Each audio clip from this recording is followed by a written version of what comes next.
I'm surrounded by trash. Don't let this little square fool you. I'm surrounded by trash. But you know, my kids are asleep now, and so this is the time I'm gonna film. I was actually just about to get ready to film, and then I thought, hey, why don't I just turn on the camera? I'm gonna get ready on here. And there's been a couple of things on my mind, and I thought I would just chat about them. I'm gonna try to mention the things that I'm using as I go, but if not, I'll definitely link stuff or list stuff down in the description box. First things first, still going strong. This is in my project pan. It's the Artist Couture Prep and Glow. So the thing that's been on my mind recently, I'm gonna regret not having a mirror. I'm gonna regret not having a mirror. Is it worth getting up to get a mirror? Unlikely. It's unlikely. The inconvenience of having to move versus the inconvenience of having the thing. In my experience, most of the time, moving is the most inconvenient.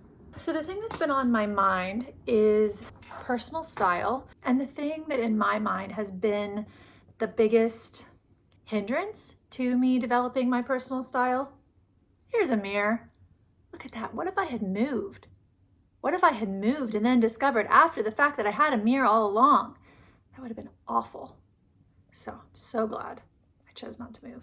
Let this be a lesson for you all. I've been thinking recently about kind of the journey of finding your personal style and how long it takes. And I'm really not sure if I'm in the minority or the majority here. I feel like oftentimes we think that we're in the minority, but actually there's a lot more people in the world who experience exactly what we experience. But I think that growing up and then also like up into my mid-20s, I always felt like other people had a better sense of their personal style sooner than me. Like I would be looking on Instagram and I would see these girls who were so much younger than me and had what appeared to be a really cool and confident sense of style. And I would always come away from those experiences online mostly, but sometimes in person, just feeling like I have hair stuck. I would always come away from those experiences online feeling like, is there something I'm missing? Is there some reason why these girls have been able to achieve their personal style so young? It just feels like, I mean, I'm 33. For context, I'm 33. I'll be 34 in February. And it only feels like I have started to have a sense of my style within the past few years, honestly. I really think it started happening a couple years ago when I started taking pictures of my daily outfits. I definitely didn't do it every day. Still probably only have 50 images in my daily outfits folder, but it gave me enough information to start seeing what I looked like in clothes and then to start to move in the direction that I wanted to move in. It is surprisingly difficult to talk while you're trying to do something else that requires your attention. But yeah, I've just had this feeling that I am a late bloomer somehow, and that all these other people in their early 20s just know what their style is and they just go to the store and they pick it out and they wear it. And there's this confidence that I just didn't have when I was 18, 19, 20 in my style and in knowing what I wanted to wear. I don't know why I put concealer on my chin, because then I always want to wipe it off. Muscle memory, you know? So that's the first thing I've kind of been wondering about. Are the people that I'm seeing online the minority and I'm just looking at them and because they're online, they're posting, like maybe the people who are actually confident in what they're wearing are the ones who post and that the people who aren't don't, you know? Because I've never been someone who's really posted online very frequently until I started this YouTube channel. But before that, I just wasn't really like a frequent poster on Instagram, especially not related to things that I was wearing and personal style type of stuff. So it's possible that it's like, what is it? There's some sort of bias that you can have. Like, for instance, with bad news, most of the time newspapers will report on bad things that have happened. And so you end up feeling like those bad things happen more frequently than they actually do. Shark attacks, getting hit by lightning, all of that, actually incredibly rare and incredibly unlikely to happen to you. But because the frequency of them being reported in the news makes you feel like it's more common than it actually is. So going on Instagram, the frequency that I would see these girls, these young girls who seemed confident in their personal style, but maybe it was just creating a bias that that's not actually like the percentage of people who exist in the world. It's just the percentage of people who are posting on Instagram. Why would you post on Instagram about your outfits if you didn't feel confident in those outfits, or if you didn't have personal style as an interest? I'm not sure. I didn't mention, but this is the Seint cream makeup. It comes in a compact and you choose your colors, and you can choose different blush and bronzer options as well. And then for the concealer, I used the Makeup Forever Ultra HD. I really like this one. I have the shade 21. So yeah, I've just recently been feeling like I found my style really late and kind of wishing that I had discovered it sooner, but then also wondering if that is not actually possible, if this is the natural progression of things. Like maybe no one really likes their outfits when they're 21, and you kind of have to go through some of that awkwardness and, I don't know, trial and error to get to a place where you like what you see in the mirror in terms of clothing. But then that got me thinking, I should really be putting on makeup. But then that got me thinking, what are the things in my life, the things that I have actively participated in that have hindered me from finding my style? Like, if it isn't true that this is just the pace that things have to go at, and I was always going to take this long to come to a place where I liked my style, what could I have actually done differently over the past 10, 20 years, since I was 15? What could I have actually done differently that would have caused me to find my style faster, if that's even possible? And the thing that I kept coming back to was compulsive shopping. Compulsive shopping, shopping addiction. And I use those words just to kind of, words are for a purpose. There's a common meaning to things, and it's just saying shopping addiction or saying compulsive shopping is just an easy way for me to relay a whole bunch of information in just 2 words. You know what I mean? At the end of the day, it's definitely a spectrum. Everyone who experiences that type of thing probably experiences it slightly differently, and it's not like you can compare one with the other. This is just my experience. The reason I use the word compulsive shopping is because I have experienced being in a state, what I would call maybe like a shopping spiral. No matter how much I have wanted to stop or not purchase a thing, I have felt unable to not purchase that thing. And it feels very hormonally driven. It feels very much like that dopamine situation. It's happening in my brain. Yeah, it's almost like a craving and an urge, and I go through the process, and I'm searching and I'm searching and I'm searching for a thing, and then I find the thing, and then I buy the thing, and I'm waiting for it to come, and then it comes, and I open the package, and then the hormones or whatever is happening in my brain are like spent. They're at their lowest low, they're empty, and then the cycle of craving starts again. And so the reason that I feel comfortable calling it shopping addiction or compulsive shopping or anything like that is because of the inability that I feel to stop within that process, and then also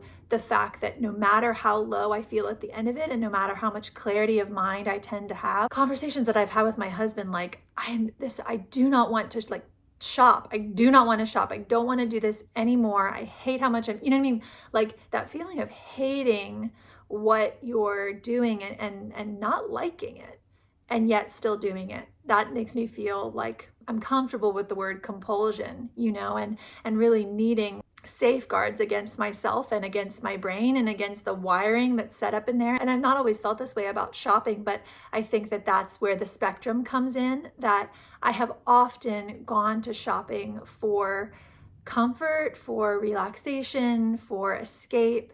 And at first it doesn't seem like you're doing it compulsively. At first it seems pretty benign. Retail therapy, it's something we talk really kind of easily about in our culture, and maybe even laugh it off, like cheaper than a therapist, but maybe your money would be better spent on a therapist than on 15 sweaters that you're never going to wear.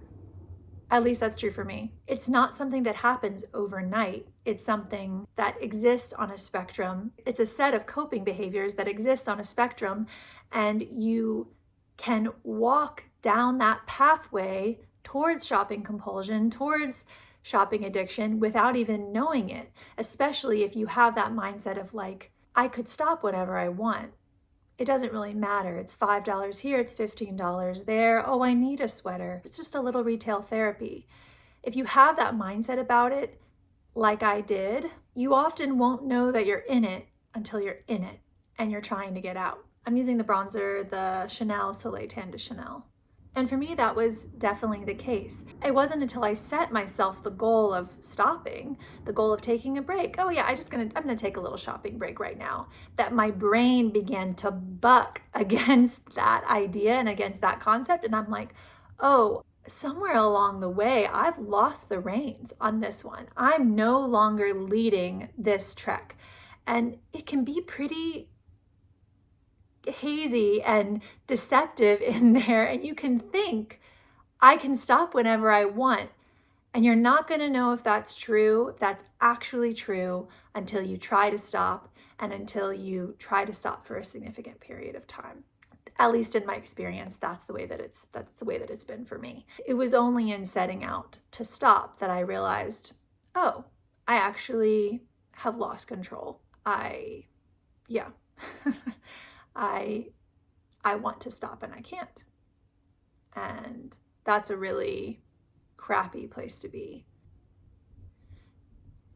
To kind of feel like you're letting yourself down every time you take part in that behavior, like you're letting I'll just speak for myself, like I'm letting my family down, my husband down. And he has never made me feel guilty or even like he's disappointed in me. He trusts me a lot, and he believes me. He believes the best about me. So he's on my team. I really appreciate that. But I still feel like I am letting him down and like letting our family down, using our resources in a way that I don't want to be using our resources. And it's less about the amount of money and more about the fact that I feel that loss of control around it. I hate it. And I don't say that about a lot of stuff. I really hate it.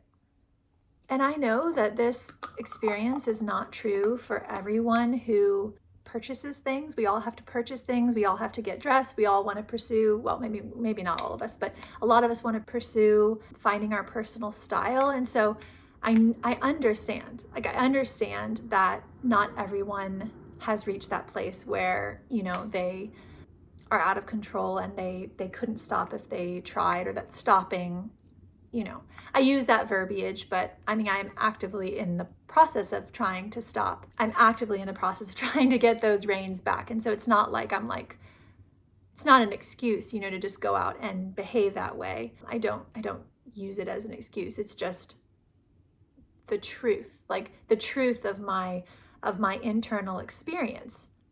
There are two sides. There are two sides of my brain where I'm like, I want to stop, and I chemically have this craving and compulsion, this pathway that I have walked down. There is a ton of personal responsibility there. I have walked down that path. I have used that for comfort. I have used that for relaxation. And as a result, that path is well tread in my brain. And my brain's like, I'm just doing the thing that you did. Like, it's just easy. Yeah, it's just an easy path to walk. So I understand that that's not everybody's experience, that there are plenty of people who, I have lots of friends who exist on the other end of the spectrum, and it's a struggle to spend. They're incredibly frugal. They don't really enjoy spending on themselves. And maybe there's growth to be had for them in loosening the reins a bit, right? Like, growth for each of us looks different. You can never take your personal experience and say, this applies to everyone, because health for me looks like getting the reins back a bit and not shopping. That does not mean that health for someone else would look exactly the same way. You've got to be honest with yourself about what health looks like for you. And I'll just keep it in the realm of shopping and consuming.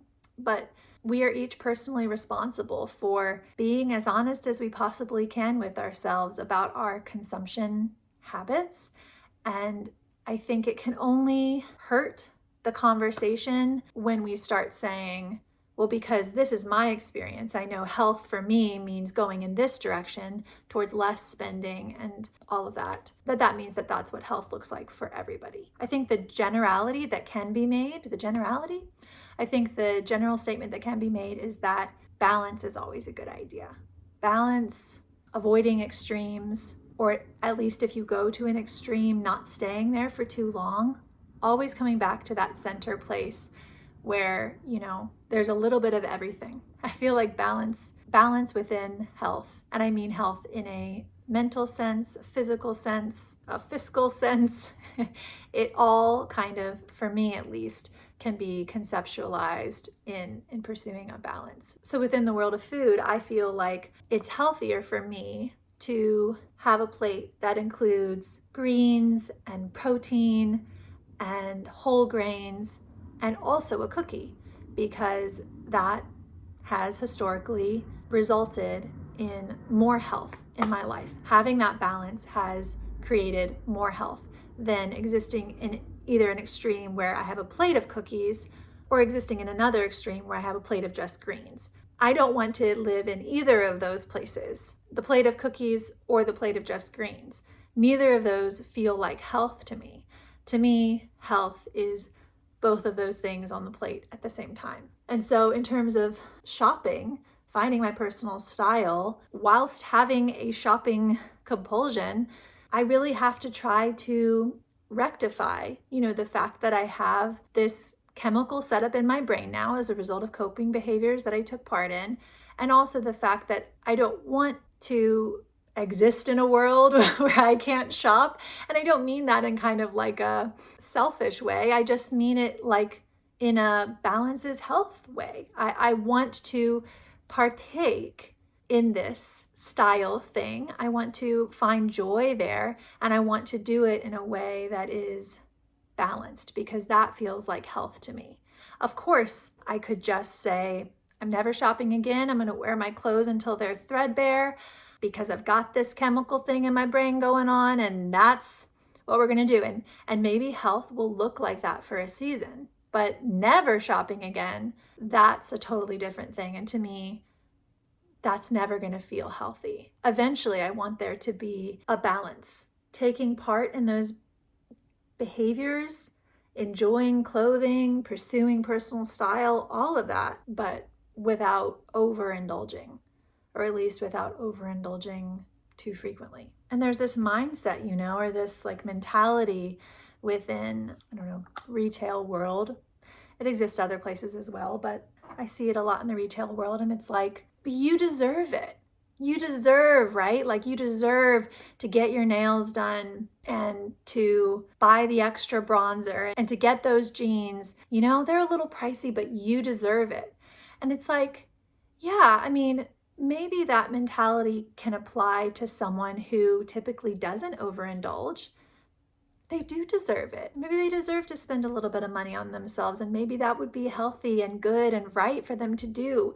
But that is not a one-size-fits-all statement. And to say that you deserve it is a reason that you should do it.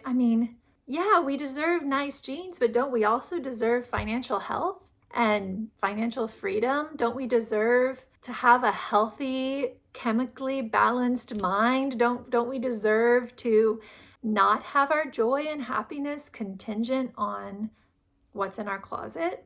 We do. You do. I do. I deserve that. And it's possible that I have to not get the nice jeans in order to get all that other stuff. And so it's not a sacrifice. I'm not like abusing myself, when I don't get the 5th, 6th, or 7th pair of jeans.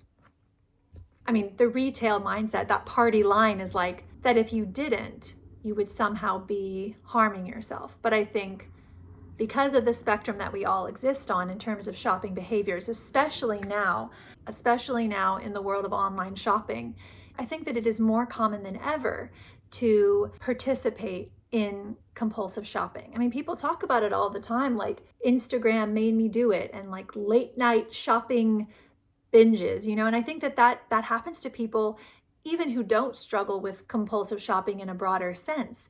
online shopping is designed to be addictive. It is designed to make you make decisions compulsively. That's exactly, I mean, it's doing what it's meant to do when it causes you to do that.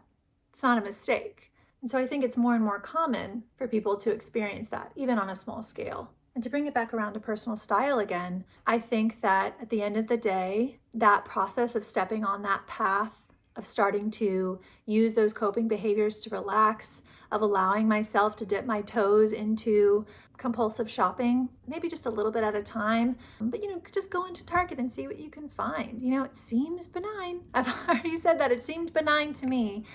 And it is those behaviors, I think, that at the end of the day have prevented me or delayed my ability to find my personal style. It's sad to say. I'm a bit sad about it, but it's true. I spent so much time, years and years and years, trying to use shopping to relax and unwind, that shopping wasn't able to be the tool that I needed it to be in order to find my personal style. It had to be this kind of aimless, spur of the moment thing in order for it to provide the dopamine that I needed it to provide. I wasn't able to hold it and channel it and use it to move in a direction, the direction of my personal style. It hasn't been until recent years, as I have actively worked against those compulsions, not perfectly by any stretch of the imagination. I want this to be incredibly clear. I am very much in the middle of this process of healing, but even just the intentionality of trying not to has allowed me to use shopping more and more with that kind of clarity of mind, and to allow it to be a tool that I am the master of versus something that masters me. I'm just using the MAC paint pot in the shade Groundwork to just add a little bit of darkness to the outside of my brows. My brows they start fine, and then they're like, sayonara. They just take a vacation by the time they get to the end. So there's hairs there. There's just not as many. Sparse. Yeah, so it's just an interesting one. I do think part of it is that it's just a thing that takes time. I do want to go easy on myself in the sense that it's okay to be young. It's okay to not know a thing. It's okay to have trial and error and to make mistakes and to look a little silly. Like I kind of feel happy that I have bad outfits to look back on, from high school and college, and like, oh my goodness, like it's pictures that my kids are going to look at and be like, look how funny mom and dad look.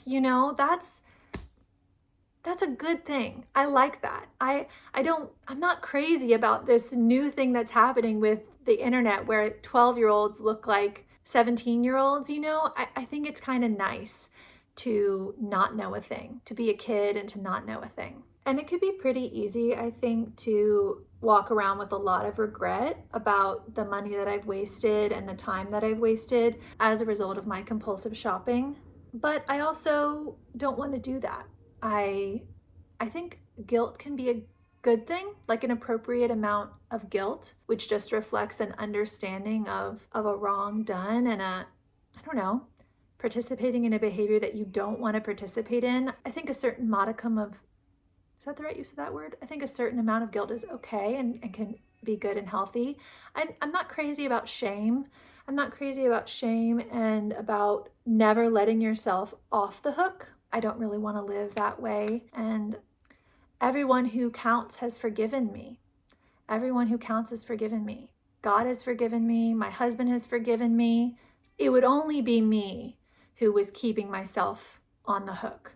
So I have to make that decision. Am I going to walk around being upset that I only discovered my personal style 2 years ago? Am I going to internally beat up and berate myself over the fact that I was just trying to protect myself against pain? Yeah, that seems like the recipe for another decade wasted, right? Like I wasted a whole decade compulsive shopping. Am I now going to waste an entire other decade feeling bad about it? Or do I release forgiveness to myself, accept what I can't change, I can't change the past. I can't make myself make different decisions. I made the decisions that I made, and I have to move forward now. Move towards healing with compulsive shopping. Try to be intentional with my wardrobe now. Try to be mindful with my money now. I can't get back what's lost, but I can try not to waste precious mental and emotional energy and time regretting what I've done. I choose not to do that. At least for today, I choose not to do that. I'm on my period, so